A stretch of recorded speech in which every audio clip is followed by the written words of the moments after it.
अस्सलाम वालेकुम 10th class. आज का टॉपिक है Mendel's law of independent assortment. पिछला पढ़ा मेंडल का जो फर्स्ट लॉ था मेंडल लॉ ऑफ सेग्रीगेशन और दूसरा है Mendel law of independent assortment. दोनों लॉज मेंडल ने ही पेश किए और दोनों में डिफरेंस क्या है। जब हमने इंट्रोडक्शन पढ़ा और उसके बाद फर्स्ट लॉ देखा तो हमने देखा कि फर्स्ट लॉ में मेंडल ने एक टाइम में एक ट्रेड को स्टडी किया था और इसलिए हम ऐसा क्रॉस जिसमें एक टाइम में एक ही ट्रेड को स्टडी करते हैं उसे कहते हैं मोनोहाइब्रिड क्रॉस। अब इस लॉ में क्या किया, मेंडल ने एक टाइम में दो ट्रेड्स को स्टडी किया था और ऐसा क्रॉस जिसमें एक टाइम में दो ट्रेड्स को इकट्ठे स्टडी किया जाए ऐसे क्रॉस को कहते हैं डाई हाइब्रिड क्रॉस। डाई का मतलब क्या है, टू, यानी दो ट्रेड्स लेकर उनका एक हाइब्रिड बनाया जा रहा है, उन्हें इकट्ठा किया जा रहा है।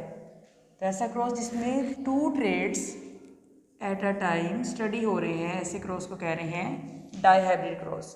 बुक में इसकी प्रॉपर डेफिनेशन नहीं है लेकिन जो मोनो हाइब्रिड क्रॉस है उसी को ही चेंज कर देना है। A cross in which two traits are studied at a time, two contrasting भी कहना है। A cross in which two contrasting traits are studied at a time is called dihybrid cross, जिसमें दो मुख्तलिफ ट्रेड्स को एक टाइम में हम स्टडी कर रहे हैं।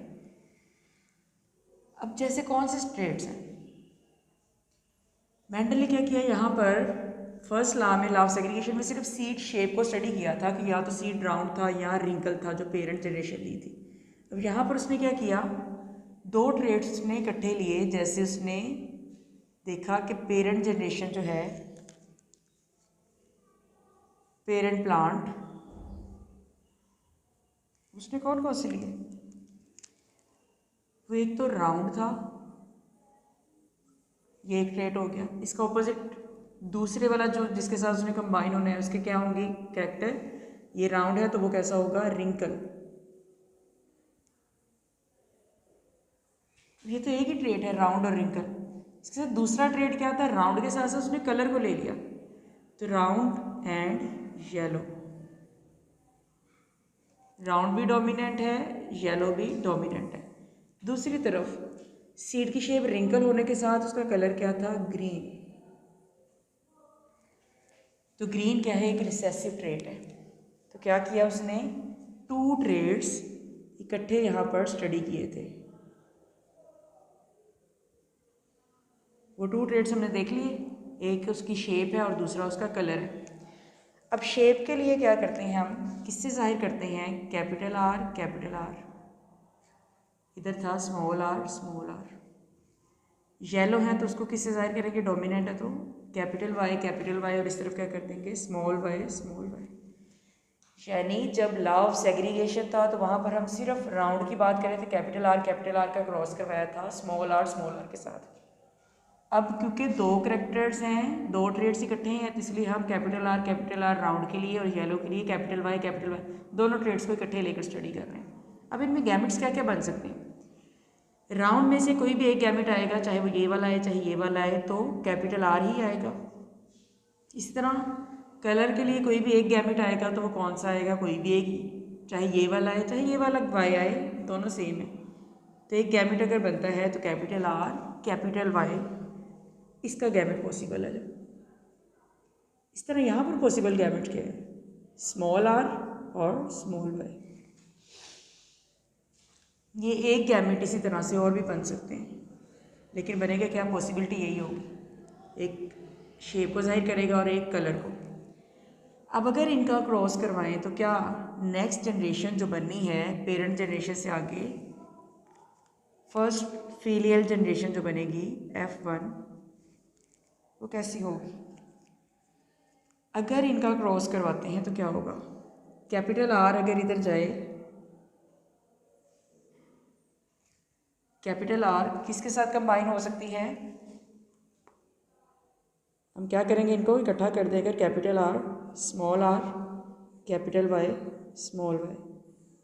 ये पॉसिबिलिटी है कि आगे जितने भी गैमेट्स बनेंगे उनमें क्या होगा, जैसे हम फर्स्ट वाले में जब हमने कहा था क्रॉस करवाया था, एक ट्रेड को स्टडी किया था जब एक टाइम में, कैपिटल आर स्मॉल आर इनका क्रॉस करवाया, हमने कहा यहाँ पर जितने भी गैमेट्स पॉसिबल है, यहाँ पर जैसे यहाँ से कोई भी आए कैपिटल आर यही गैमेट्स बन सकते, इसके अलावा तो नहीं बन सकते।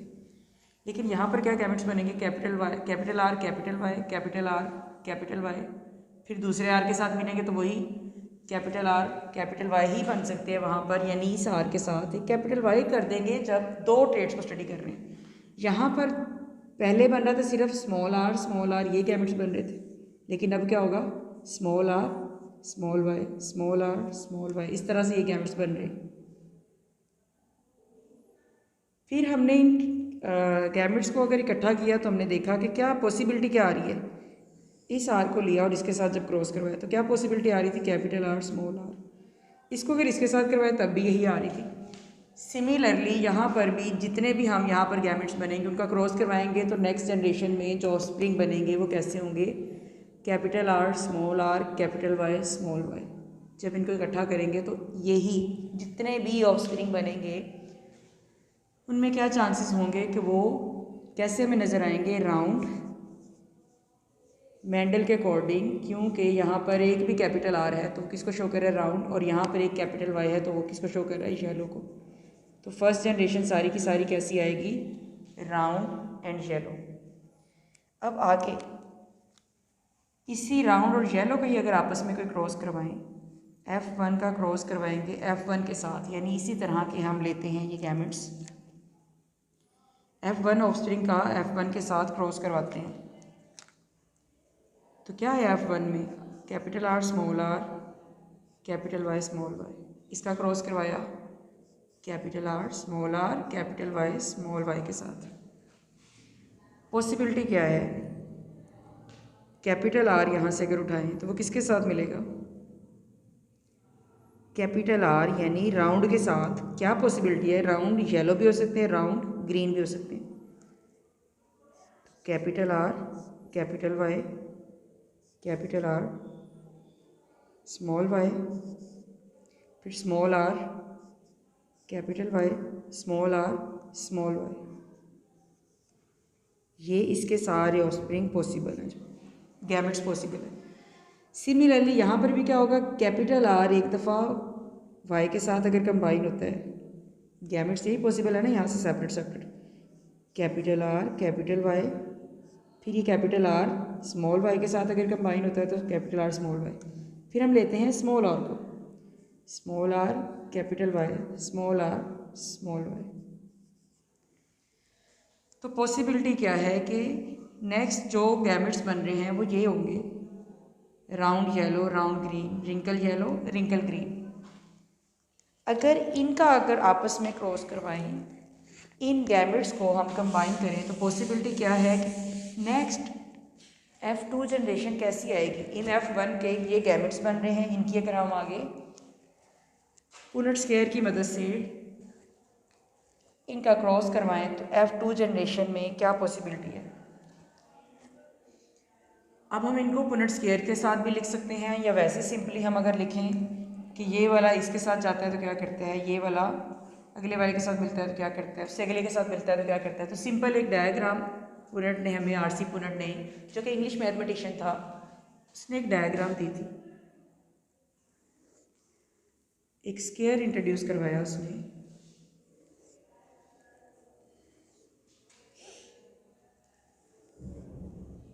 अब हम ऊपर क्या रखते हैं, ये जो हमारे पास एक तरफ वाले गैमेट हैं, capital R capital Y capital R small Y small R capital Y small R small Y.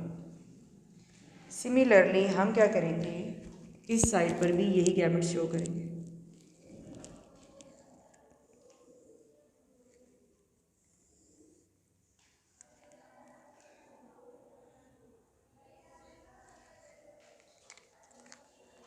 Capital R capital Y capital R small Y small R capital Y small R small Y. अब जो भी box है उसके आपने इस तरफ और उसके दूसरी तरफ, यानी दोनों तरफ उसके जो भी गैमेट्स हैं उनको कंबाइन कर देना है। तो यहाँ पर अगर करें क्या बनता है,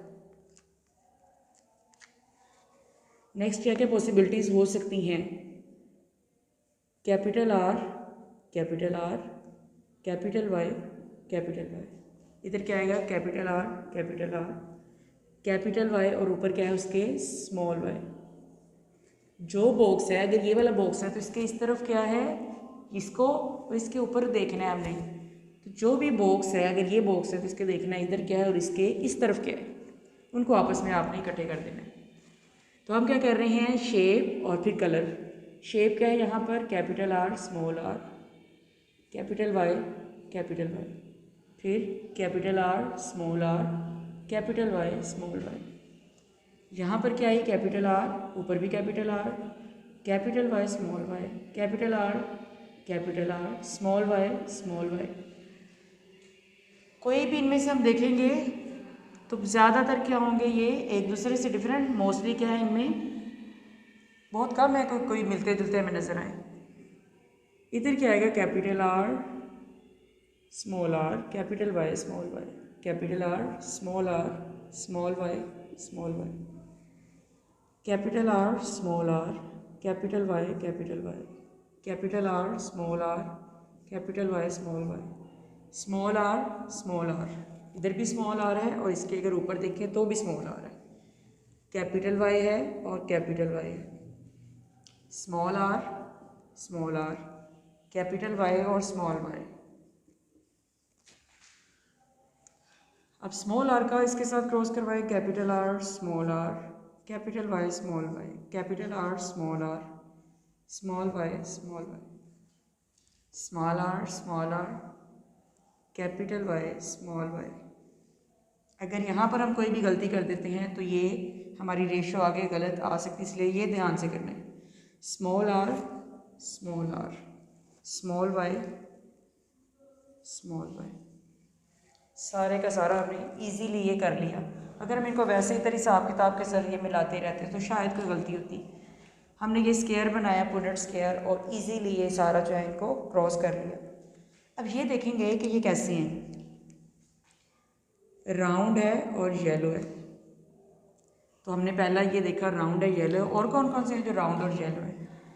number 1 round yellow, number 2 round yellow, number 3 ये भी राउंड और येलो है। एक भी अगर डोमिनेंट लेटर है तो वो राउंड है और साथ में ये कलर भी येलो होगा उसका, अगर डोमिनेंट वाई एक भी है तो।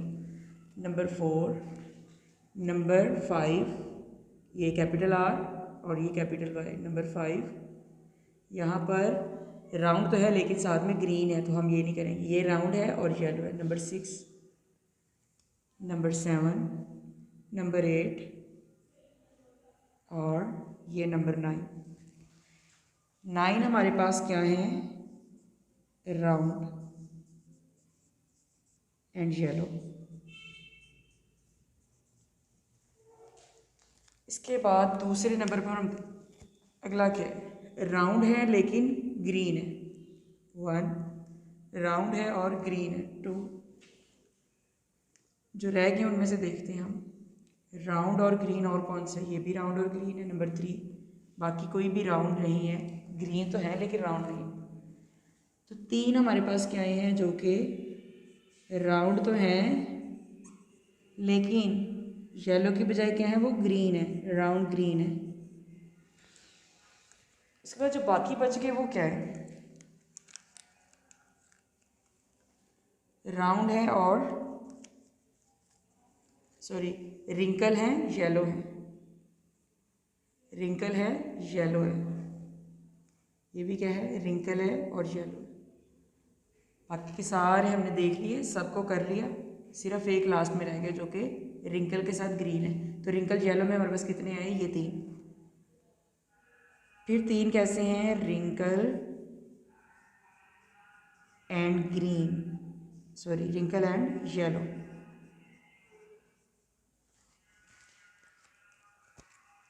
लास्ट में जो एक बचा वो क्या है, रिंकल भी है और ग्रीन भी है। तो एक क्या हैंड पे, रिंकल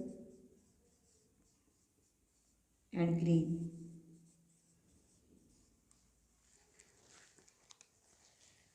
ये राउंड येलो है, ये राउंड ग्रीन है, रिंकल येलो है और रिंकल ग्रीन है। तो हम क्या देख रहे हैं, फर्स्ट जनरेशन जो ली थी, पेरेंट जनरेशन, टोटली वो क्या थे, ट्रू ब्रीडिंग राउंड येलो का, ट्रू ब्रीडिंग रिंकल ग्रीन के साथ जब हम क्रॉस करवा रहे थे। तो नेक्स्ट जनरेशन F1 क्या आ रही थी, राउंड और येलो। अब अगर उन्हीं के ही ऑफस्प्रिंग का आपस में क्रॉस करवाया तो क्या पॉसिबल गैमेट्स बन रहे थे, क्या पॉसिबिलिटी है कि नेक्स्ट ऑफस्प्रिंग कैसे हो सकते हैं। नेक्स्ट ऑफस्प्रिंग वो ये नहीं देख रहे हैं कि हमारे पेरेंट ऐसे थे तो हमने आगे नए ऑफस्प्रिंग जो बनाने हैं वो यही चलते जाएंगे। वो एक दूसरे से बिल्कुल सेपरेटली, इंडिपेंडेंटली एक दूसरे से वो अलग हो रहे हैं और इंडिपेंडेंटली आगे जाकर मिल रहे हैं। सॉर्ट होता है इकट्ठे होना, कंबाइन होना। तो इंडिपेंडेंटली ही वो एक दूसरे से सेपरेट हुए हैं, पीछे इंडिपेंडेंटली गैमेट्स बने हैं। कोई ये नहीं देख रहा है कि अगर इधर से कैपिटल आर जा रहा है तो इधर स्मॉल आर नहीं जा सकता। तो इंडिपेंडेंटली एक दूसरे से सेपरेट होना और इंडिपेंडेंटली असॉर्ट होना, आगे जाके जब न्यू ऑफस्प्रिंग बनते हैं तो वो एक दूसरे से वो ये नहीं देख रहे हैं कि इधर राउंड और येलो है तो इसको भी राउंड और येलो होना चाहिए। नो, तो पॉसिबिलिटी क्या है, इतनी सारी पॉसिबिलिटीज़ हैं। इन गैमेट्स को अगर कंबाइन किया जाए तो आगे ये डिफरेंट ऑफस्प्रिंग बन सकते हैं। अगर ये हम राउंड और येलो भी देखें तो वो सारे के सारे एक जैसे नहीं थे। अगर इसको देखें तो इसमें दोनों डोमिनेंट है, शेप वाला भी और कलर वाला भी। लेकिन अगर इसके साथ वाले को देखें तो उसमें क्या है, जो कलर को शो कर रहा है एक डोमिनेंट है, एक रिसेसिव एलील है उसके पास। तो इनमें भी आगे डिफरेंसेस हैं। तो जो रेशो दी थी मेंडल ने भी, वो क्या थी, 9:3:3:1, यानी उसने देखा कि 9 क्या है टोटल, राउंड और येलो हैं, 3 राउंड और ग्रीन निकले हैं। तो वही रेशो हमारे पास आई है। अगर इसमें से कोई भी एक गलत होता है तो इसका मतलब या तो हमने यहाँ पर गैमेट्स में या फिर इसको पूरा करने में हमने कोई गलती की है। तो हमने एक ट्रेड के साथ जो लॉ पढ़ा, लॉ ऑफ सेग्रीगेशन, वो भी देख लिया। और दो ट्रेड के साथ, दो ट्रेड्स को एट अ टाइम सेम, वो वही है सारा कुछ। इसमें भी पेरेंट जनरेशन से F1 जनरेशन बनेगी, F1 का क्रॉस करवाएंगे तो ये हमारे पास सारी F2 जनरेशन आ रही है, सारी F2 जनरेशन, सेकेंड फीरियल जनरेशन। लेकिन क्या वहाँ पर सिर्फ हम लॉ ऑफ सेग्रीगेशन में एक चीज़ को स्टडी कर रहे थे, यहाँ पर हमने दो चीज़ों को एट अ टाइम इकट्ठे स्टडी किया है। तो ये सारा कुछ पॉसिबिलिटी वही है। यहाँ पर एंड पे बहुत सारे ऑफस्प्रिंग जो है उनके डिफरेंट टाइप जो है वो हमें नज़र आ रही है, हमें बहुत ज़्यादा वैरायटी नज़र आ रही है। तो ये मेंडल का लॉ ऑफ इंडिपेंडेंट असॉर्टमेंट था कि इंडिपेंडेंटली एक दूसरे से असॉर्ट हो रही हैं लील्स, और आगे न्यू ऑफस्प्रिंग जो है वो एक दूसरे से बिल्कुल डिफरेंट बनेंगे।